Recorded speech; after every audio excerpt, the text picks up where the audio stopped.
Shalom Uvracha, bienvenue à tous.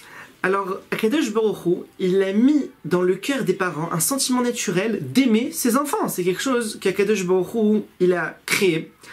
Mais il faut faire attention, il nous dit que l'amour, cet amour-là, il soit pas mekalkel ashura, c'est-à-dire qu'il n'abîme pas la ligne droite de l'éducation, à tel point que Shlomo HaMelech, il nous dit dans Mishlei, Choser Shivto, celui qui économise son fouet, il fouette pas assez, il veut économiser son fouet, Soné Beno, il déteste son fils. Alors c'est très étonnant, c'est que le Midrash, il nous dit dans le Midrash Tanchuma, il nous ramène à tel point que la mère de Shlomo HaMelech, Bathsheba, elle attachait son fils à une poutre et elle le fouettait, tu vas étudier mon fils, elle le fouettait, tu vas avoir des bonnes midotes, tu vas bien te comporter, tu vas aimer Hachem, et encore. Et comme ça il est sorti Shlomo HaMelech, Chochmat Shlomo, toute la sagesse du roi Shlomo, comme ça il est sorti Shlomo HaMelech. Alors ça, c'était à l'époque de Shlomo HaMelech.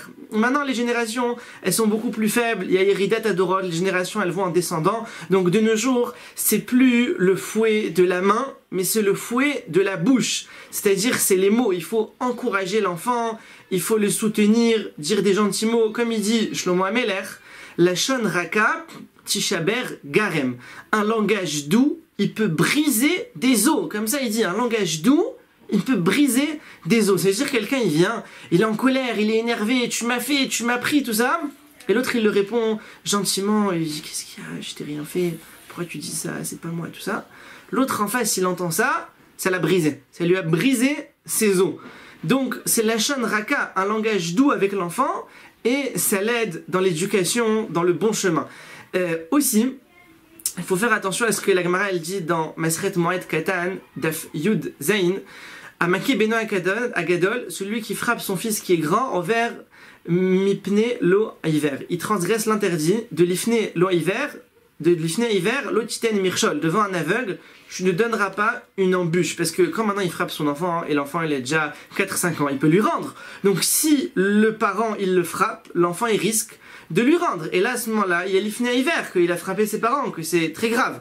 Il y a aussi la Gemara dans Masret Shabbat Daf Yud, Lo Yeshane les Ben Abanim. Il ne faut pas faire de différence, il nous dit ici, entre les enfants, puisqu'on voit que Yosef Hatzadik, il a été vendu pourquoi?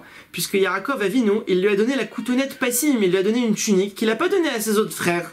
Donc les autres frères, ils ont été jaloux et ça a entraîné la vente. Donc il nous dit ici un autre principe, ne pas faire de différence entre les enfants. Et bien sûr, l'essentiel de prier et de s'efforcer pour que ces enfants ils puissent étudier la Torah, qu'ils soient dans le chemin de la Torah et de les mitzvot. Et ça, c'est le plus important que les parents, ils doivent prier là-dessus. La prière des parents, elle est très importante. Et verser des larmes, prier devant un Kadosh Baruch Hu. Et même s'ils voient que Baruch Hashem, ses enfants, ils sont grands, ils sont dans le chemin de la Torah et des mitzvot, ils doivent continuer à s'inquiéter. La Gemara, elle nous dit dans Masret Souka, Dafnun Bet, Kol Agadol Mechavero, Yitzro Gadol Emeno. Tout celui qui est plus grand que son ami, alors son Yetzirah, il est aussi plus grand. Donc même si l'enfant, il est bien, il est dans la Torah, c'est un grand, mais le Yetzirah aussi, il est grand.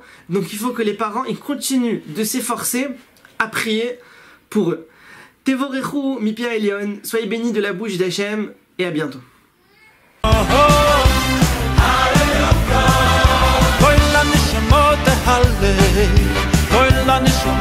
Hallel kol,